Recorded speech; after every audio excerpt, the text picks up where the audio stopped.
Bismillahirrahmanirrahim. Welcome back to our monthly Risale-i Nur lectures. This is the month of July, and this month we are gonna read another original piece from Bediüzzaman's writings. Uh, last few, I think last month we discussed about the piece on nature, why nature cannot create uh, anything. So this week, the topic is fairly different. Previously, I mentioned uh, Bediüzzaman talks about range of subjects in his writings. It is quite big, quite hefty, some 6,000 pages, and I think it's quite natural to bump into original topics. So for this month, I have picked a piece from the Letters. Letters is one of his main books. This piece talks about how we should interact with fellow believers, how we should interact with other people, and what are some key human weaknesses that are inherent in most human beings. Remember, last few sessions we talked about some philosophical pieces, some scientific pieces, and this one talks to human psyche, human psychology, and it handles sociology and psychology together. So, without further ado, I would like to share my screen and we're gonna start. If I'm sharing the right one, I think it is this one we want to share. There it is. Okay. This is the 22nd letter in the book called Letters, Mektubat in original. In his name, and there is nothing but it glorifies him with praise. Bediüzzaman usually starts with this expression. And if you are interested in the original, it reads Bismihi, in his name, Bismihi, ve in min şeyin illa yusebbihu bihamdih. And there is nothing but it glorifies him with praise. I tend to read the original Quranic expression, Arabic expression, for those who are already familiar with Risale-i Nur and people like me who learn English later in their lives. Some of the Quranic expressions sounds a bit unusual in English. But this translation, which was made by Mary Weld, an English lady from Durham, and I personally know her, she sticks to all English, all Latin. So there is absolutely nothing in Quranic or in Arabic. But nonetheless, I would like to give you the original expression so that next time you hear in his name, that is Bismihi. When you hear, and there is nothing but it glorifies him with praise, ve in min şeyin illa yusebbihu bihamdi. That's the expression. This letter consists of two pieces. The first summons believers to brotherhood and love.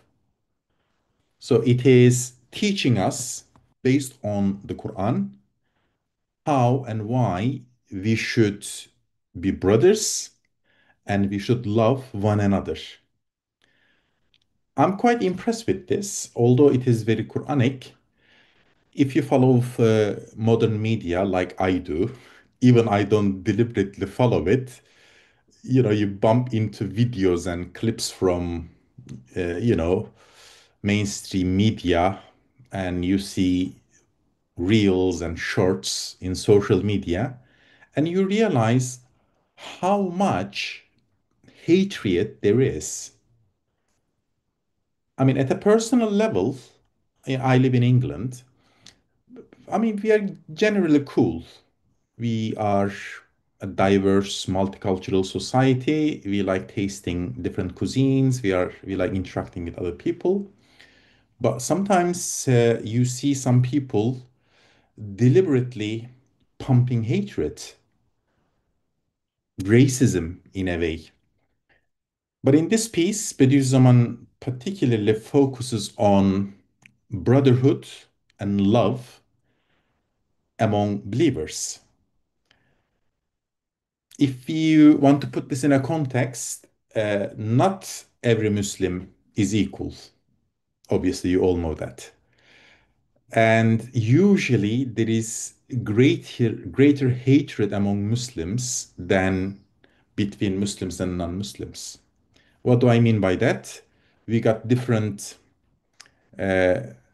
schools of thoughts, different countries follow different version of Islam, and they tend to not like each other. One of the mission of Risale-i Nur service that Bediüzzaman puts, he says Risale-i Nur mission will establish peace and tolerance among Muslims first. Then it's going to establish peace and tolerance and acceptance between Muslims and other people of the book, like Christians and Jews. But we are usually more interested in our Christians and, dialogue and all that stuff. But in reality, that sentence starts with peace among Muslims. It's a big problem, especially if you look at certain parts of the world, there is some serious hatred. So this piece is called Risale-i Uhuvet, the treatise on brotherhood. First topic. Again, we said Risale-i Nur is a topical commentary of the Quran. So everything Bediüzzaman talks about in Risale-i Nur is an explanation of certain Quranic verses. That's why if you grab the original book, you always see this pattern. Chapter title, a Quranic verse or verses, then a long text explaining and elaborating those Quranic verses. So this piece, Risale-i Uhuvet or Uhuvet Risalesi, builds its arguments around these three Quranic verses. The first one is, in the name of God, the merciful, the compassionate. Bismillahir Rahmanir Rahim.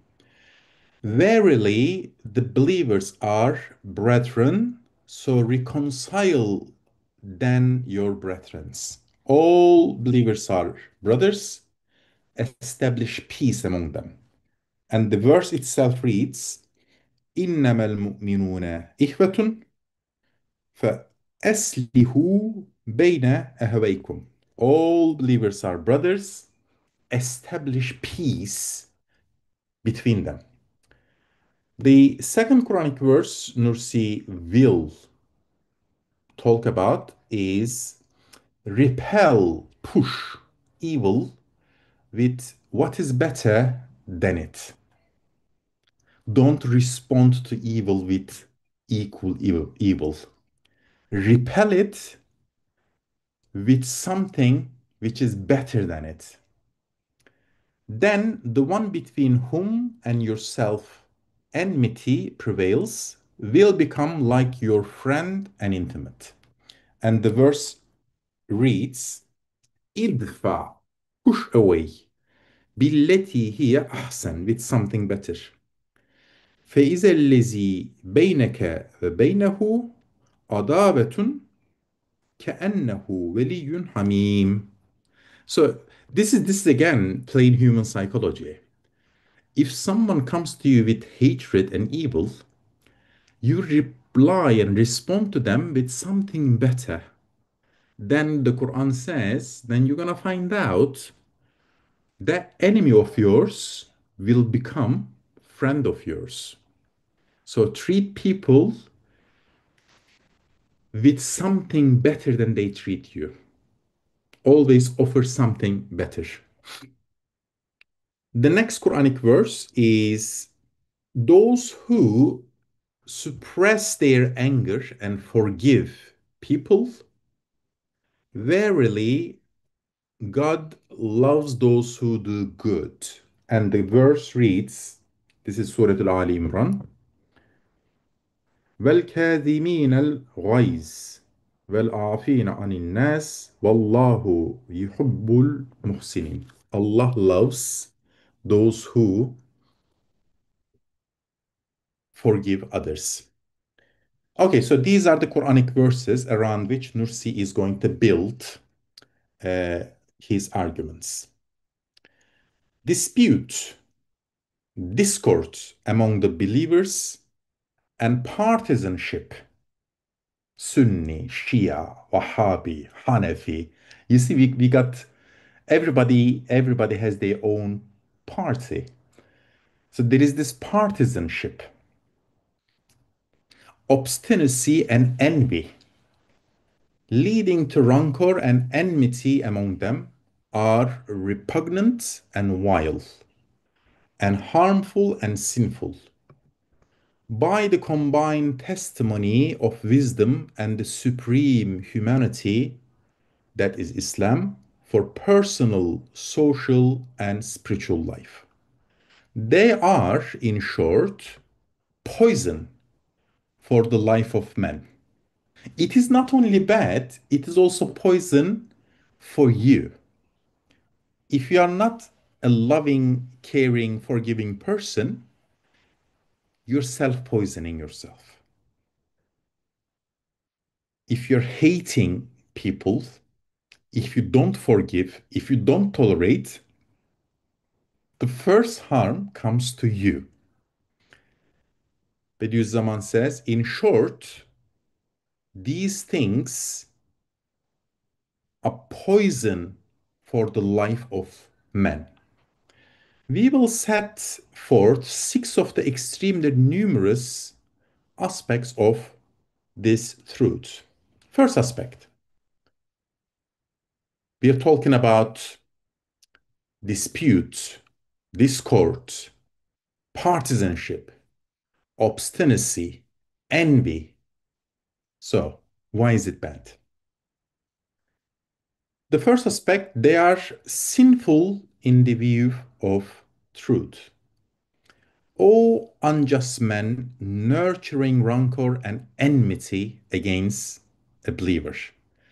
Deep down, you really don't like that fellow believer. Let us suppose that you were on a ship or in a house with nine innocent people and one criminal. If someone were to try to make the ship sink or to set the house on fire, because of that criminal, you know how great a sinner he would be. You would cry out to the heavens against his sinfulness. Even if there were one innocent man and nine criminals aboard the ship, it would be against all rules of justice to sink it. Very real example. Let's say there is a terrorist in a house, and you know terrorist is definitely there. One. But there are nine other people in that house, women, children, old people. International law forbids you to blow that place up because you are not permitted to take someone innocent down with alongside someone criminal. This is the general universal law. There is one criminal, nine innocent, you can't blow the thing up. Or you can sink that ship. Bediüzzaman uses this ship example, but I think in light of recent violence and wars all around us, my analogy sits better. You have a house in which you got one criminal, one terrorist, but there are nine innocent people. You simply don't blow it up.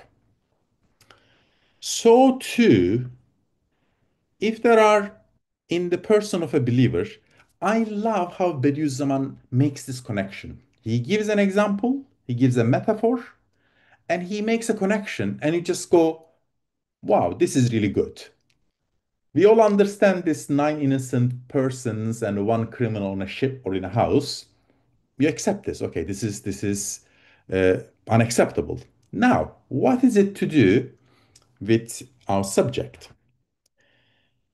If there are in the person of a believer who may be compared to a dominical dwelling like a house or a divine ship, not nine, but as many as 20 innocent attributes such as belief, Islam, and neighborliness.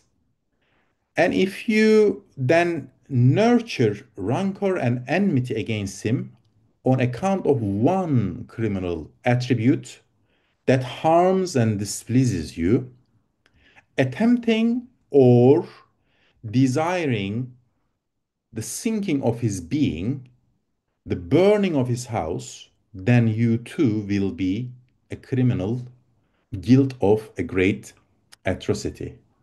So, let's explain this. You don't like this fellow believer. Why? Because certain things that you don't like or that harms you. But he's got 90 other qualities. Well, he's a Muslim. He says, La ilaha illallah Muhammad Rasulullah. That's top, really good. He believes in Allah. He believes in messengers. He says he's a Muslim or Christian, but he's on Tawheed. He's a nice person. He's your neighbor. So many other good qualities. But one or few things you don't like, and you just write him off. So I hate him. I don't accept him. I write him off. Bediüzzaman says, doing this is exactly blowing up a house where there are nine innocent and one guilty. It's the same thing. You write off an entire person because one or few attributes of him you don't like. This is unfair, unacceptable. Think about it. If you don't remember anything from this lesson, think about this analogy. Why do you not like a person? Why do you hate a person? Probably one or two qualities, attributes you don't like. But Shaitan shows you those things you don't like. Shaitan hides the qualities, good qualities he has.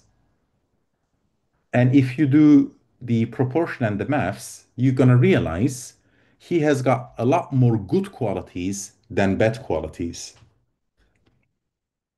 So, on the ground of unfairness, you shouldn't hate a fellow believer.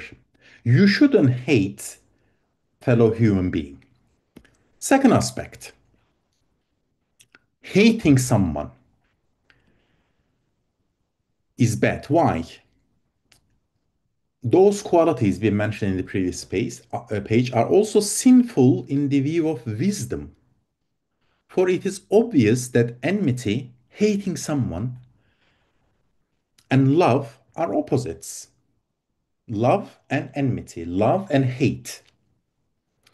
Just like light and darkness, while maintaining their respective essences, they cannot be combined. If love is truly found in a heart by virtue of the predomination of the causes that produce it, then enmity in that heart can only be metaphorical and takes on the form of compassion. What does that mean? If you nurture love and care and compassion in your heart, it grows. You know what hate is, but it's just something hypothetical. you cannot really develop that feeling. That's why most people they have all these qualities together. They are compassionate, loving, caring. Uh, all these qualities live together, and it's very difficult for someone to be a very loving, caring person and at the same time full of hate. So, what happens to the feeling of hate? This is beautiful Risale-i Nur explanation. A true Muslim, perfect human being, insan kamil, has lots of love in himself. But what about hate? Bediüzzaman says that hate shows itself, appears as a compassion. You just feel sorry for the person. You don't hate the person, you just feel sorry for the person. Think about this. Next time you bump into someone quite hateable, judge your feelings. Do you hate the person or do you feel sorry for the person? If you feel sorry for that person instead of hating the person, you are really high up on the scale of fate. The higher you go, the more you have compassion as opposed to hatred. Instead of hatred, you got this feeling of uh, feeling sorry for the person. I don't hate you. I just feel sorry for you. This is a good measure to judge where you are. The believer, that's us, loves and should love his brother and is pained by any evil he sees in him. You got a good friend coming to pray with you, joining your circles, but he is lazy. Or occasionally he lies. Occasionally he doesn't keep his promises. Occasionally he does stupid things. Do you hate him because of those qualities?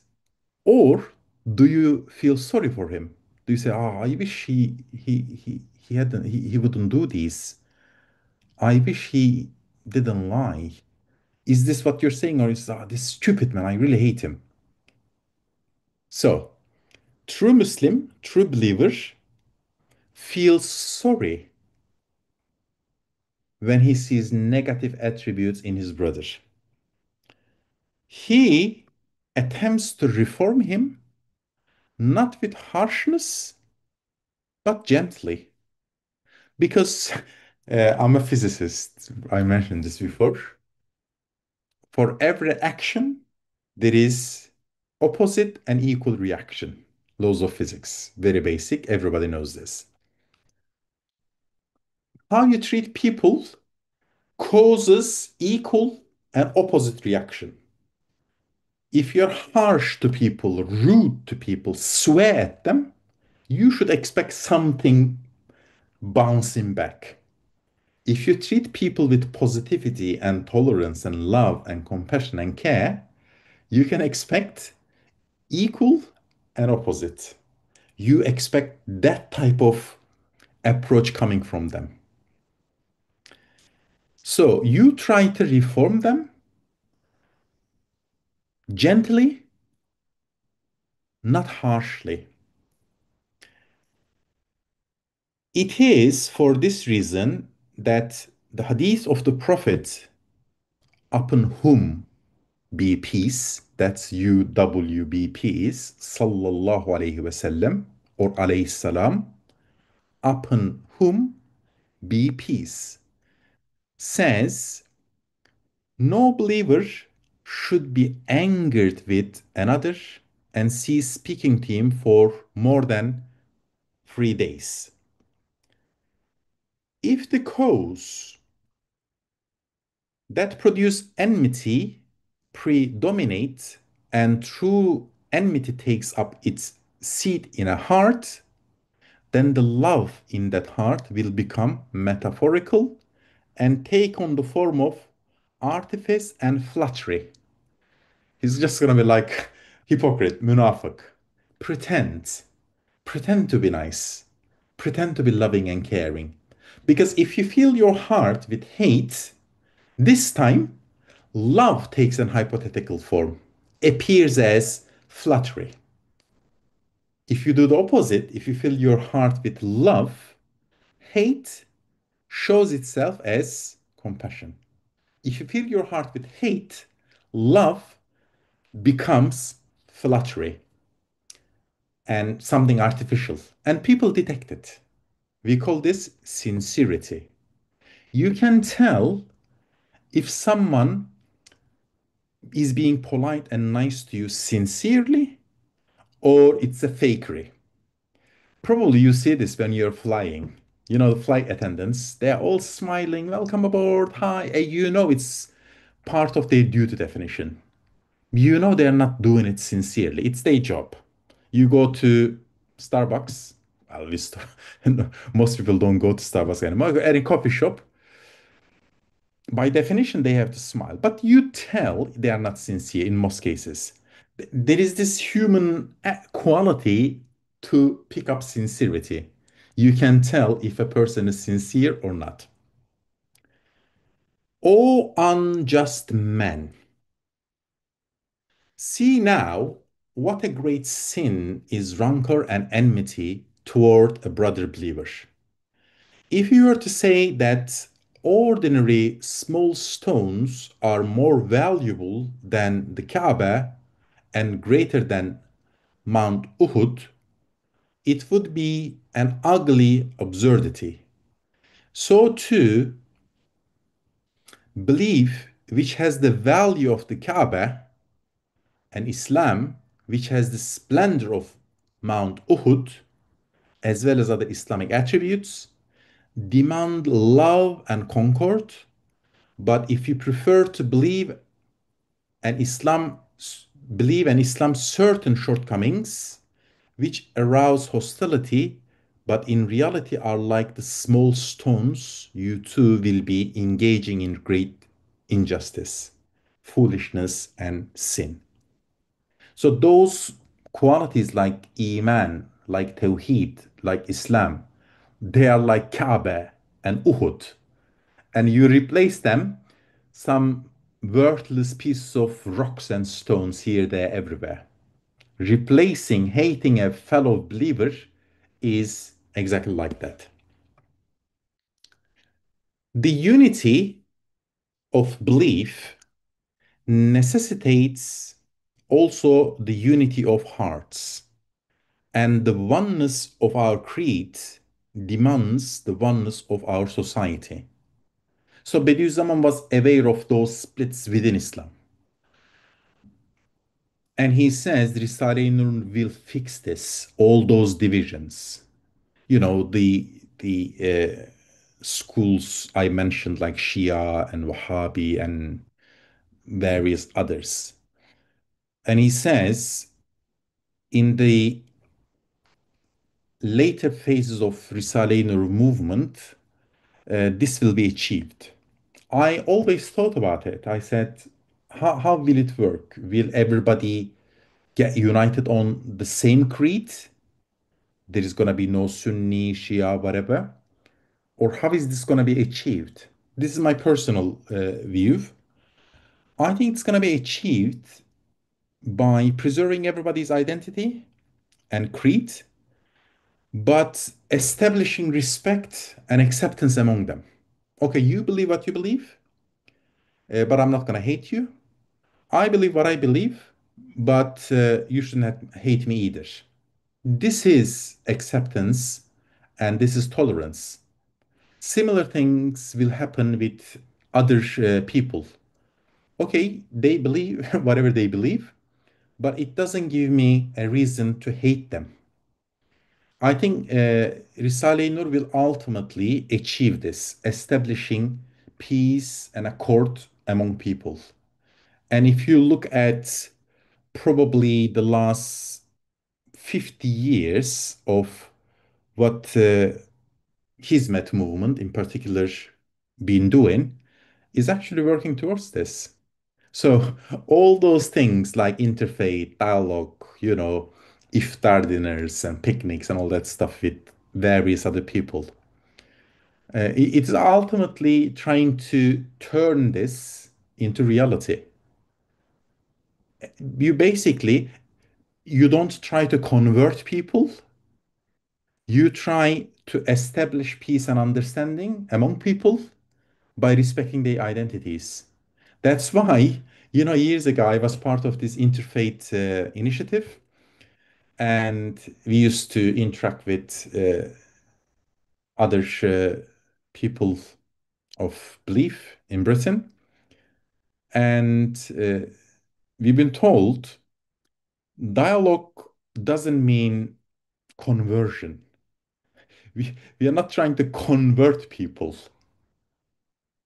And I was just thinking, shouldn't be our ultimate purpose as Muslims to spread the faith, convert people into Islam? No, it's not our agenda. It is genuinely accepting one another, opening up channels for communication and dialogue, and people believe in whatever they want to believe in. If they eventually like what you do and accept it, fine, be my guest. It's a bonus. But we don't have any secret agenda to convert people.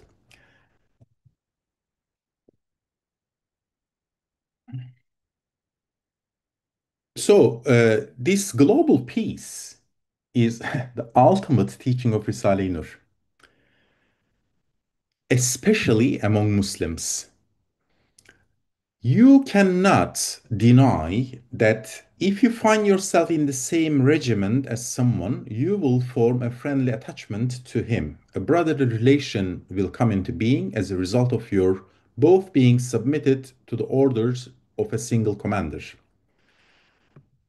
You will similarly experience a fraternal relation through living in the same town with someone.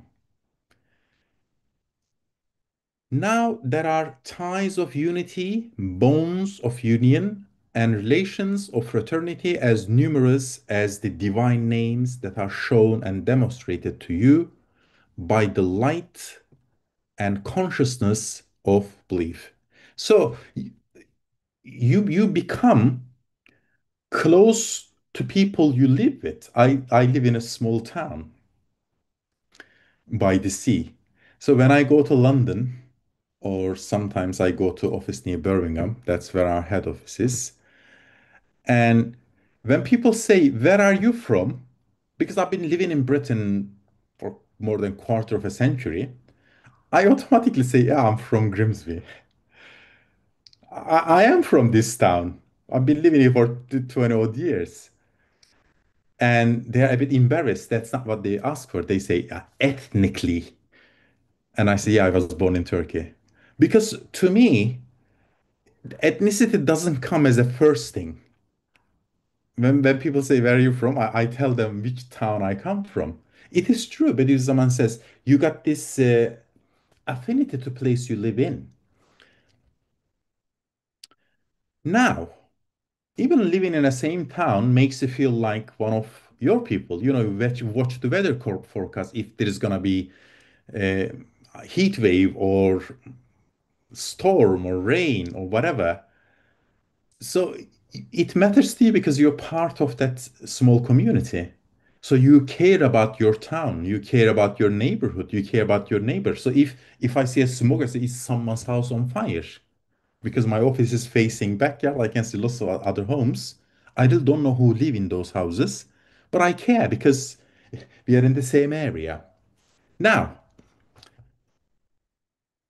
your creator, owner, object of worship, and provider, that's Allah, is one and the same for both of you. We all believe in same God. I think that's a good common ground enough not to hate one another. We got the same creator, same owner, and we worship the same deity. We have the same provider.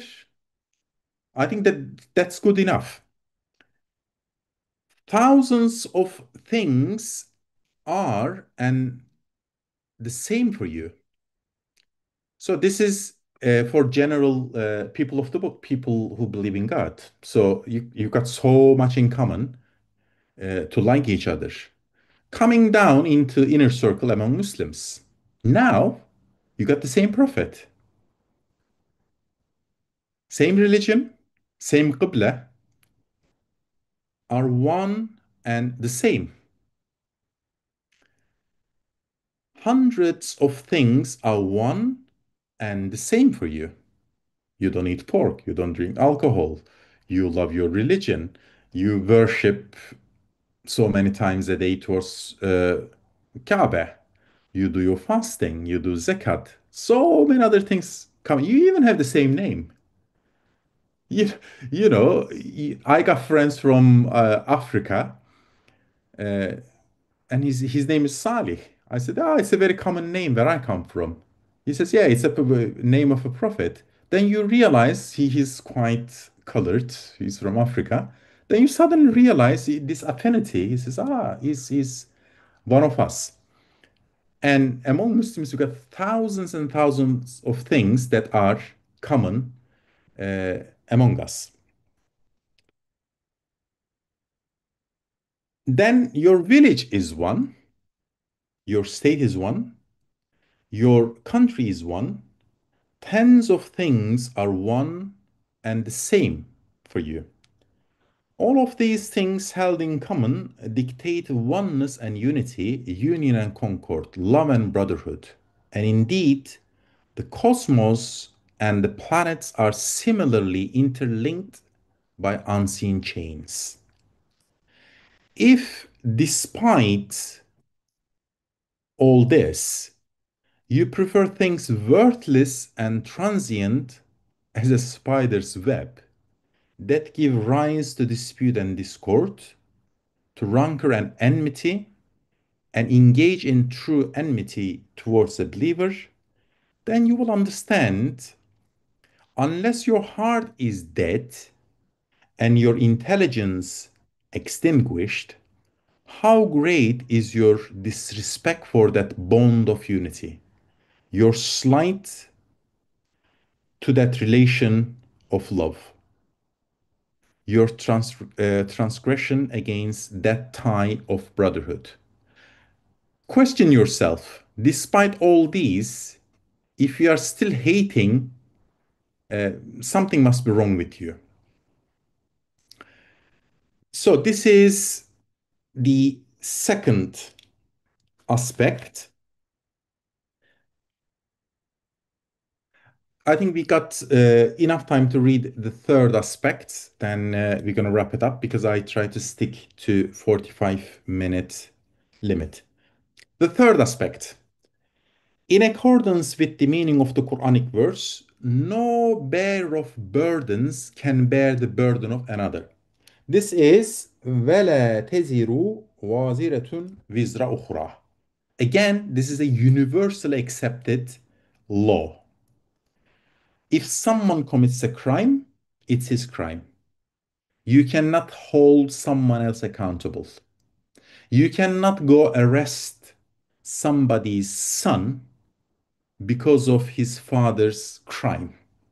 وَلَا تَزِرُ وَازِرَةٌ وِزْرَ أُخْرَى. No bearer of burdens can bear the burden of another.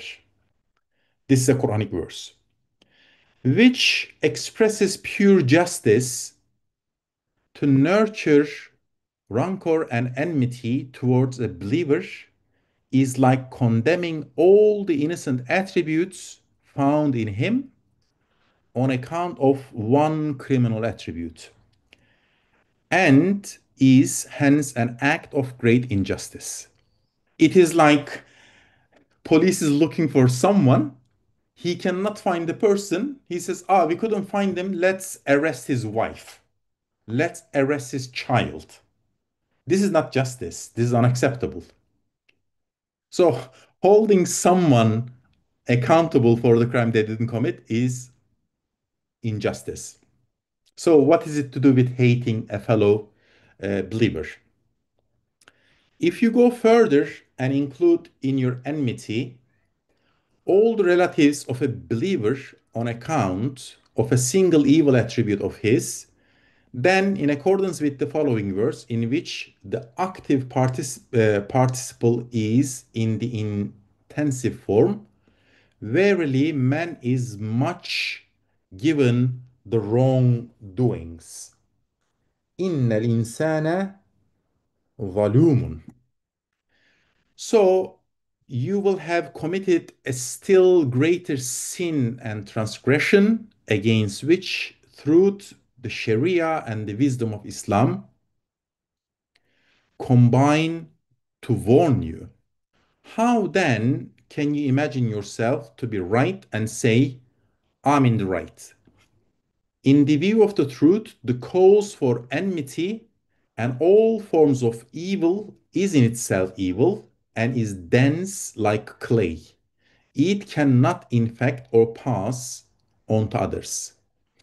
If someone learns from it and commits evil, that is another question.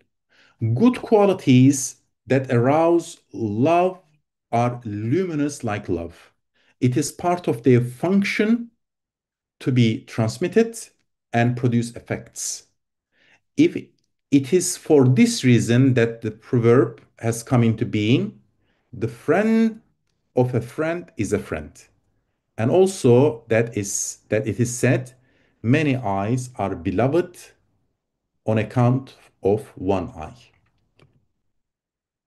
So let's finish with this final paragraph. So, O unjust man, if such be the view of truth, you will understand now, if you have the capacity for seeing the truth, how great an offense it is to cherish enmity for the likable and innocent brothers and relatives of a man you dislike.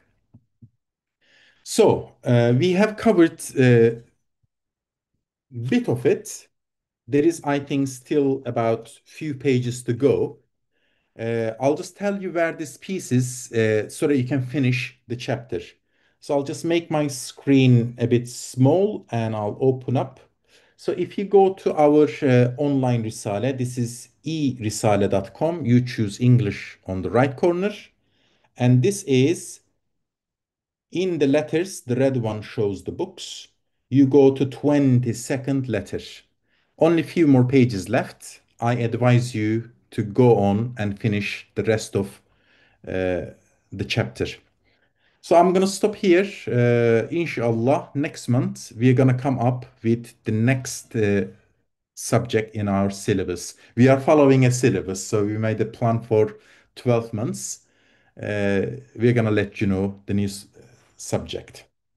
سبحانك لا علم لنا إلا ما علمتنا